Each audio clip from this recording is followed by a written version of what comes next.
Salam dan bahagia. Terima kasih atas waktu dan kesempatan yang telah diberikan kepada saya.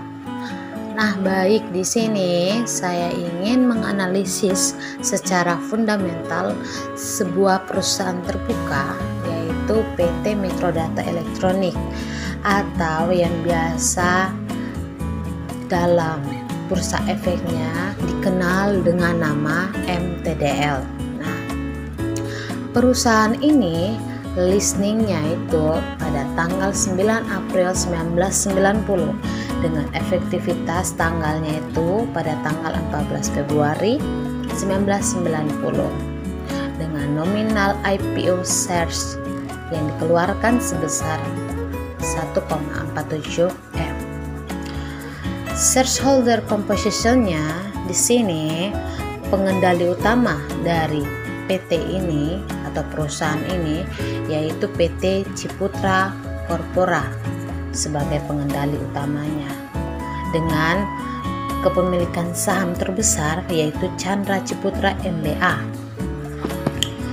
Ada juga Board of Commissioners di mana presiden komisarisnya itu pemegang saham terbesar yaitu Chandra Ciputra MBA. Wakil Presiden Komisarisnya itu Ben Aristatur Widyamotjo MBA. Komisaris Independennya itu Tana Hendrawandi Antonius. Presiden Direkturnya itu Sutanto Dejaja SCMA. Direkturnya itu ada Insinyur Agus Honggo Widodo dan Insinyur Hasril Effendi. Yang terakhir Randi Kartadinata SE. MTDL atau Metrodata Elektronik merupakan perusahaan publik yang sahamnya tercatat di PT Bursa Efek Indonesia sejak tahun 1990 dengan kode IDX-nya yaitu MTDL dan merupakan perusahaan teknologi informasi dan komunikasi terdepan Indonesia yang telah bermitra dengan perusahaan-perusahaan teknologi informasi kelas dunia selama lebih dari 45 tahun.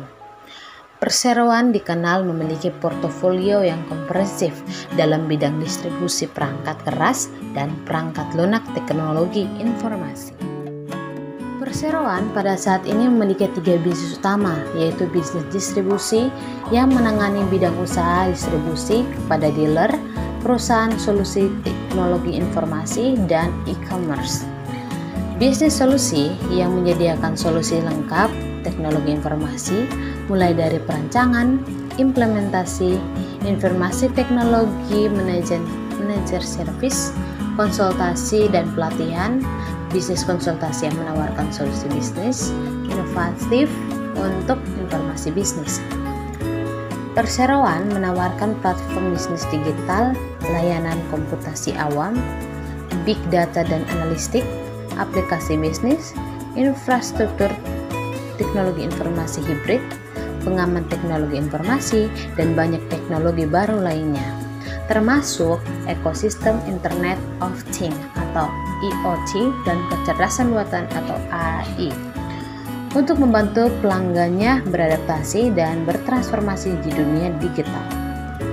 Perseroan ini adalah satu-satunya teknologi informasi komunikasi nasional yang tercatat dan menerima penghargaan bergengsi, yaitu majalah Warta Ekonomi 4 tahun di Indonesia, Living Legend Company Award 2019 dengan kategori Leading ICT Integrator Company dan Infobanknya itu 100 Vestes Growing Companies Award, sektor perdagangan, jasa dan investasi subsektor, jasa komputer dan perangkatnya. Di sini kita mulai dari melihat dari sisi revenue dan net profit marginnya. Dari sisi revenue, MTDL memiliki kapasitas yang cukup bagus, yaitu peningkatan dari 6 tahun terakhir yang lumayan bagus. Tapi yang sangat disayangkan di sini net profit marginnya itu sangat tipis sekali, sehingga revenue yang tinggi dengan net profit margin yang tipis dan kecil, maka yang didapat oleh perusahaan kecil juga.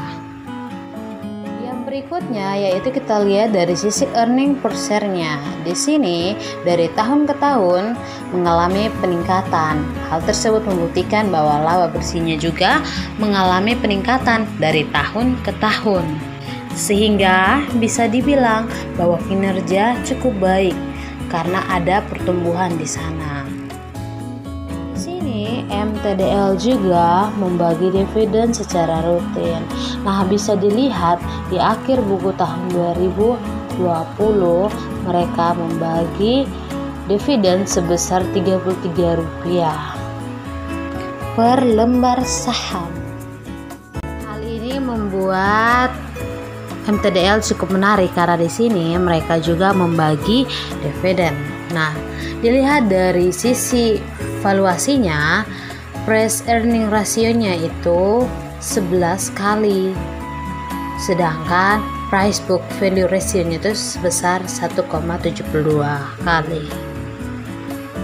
Nah, kemudian kita lihat di sisi debt equity ratio.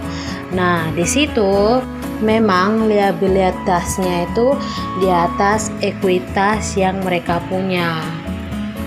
Dan dari sisi rasio-rasio yang lain juga cukup baik. Simpulannya yaitu yang pertama, perusahaan MTDL sendiri itu bertumbuh.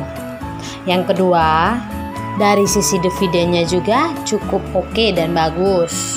Dan yang ketiga, yang perlu diperhatikan bahwa margin profitnya itu juga tipis. Dan yang terakhir bahwa valuasi dari MTDL-nya itu cukup oke, cukup bagus.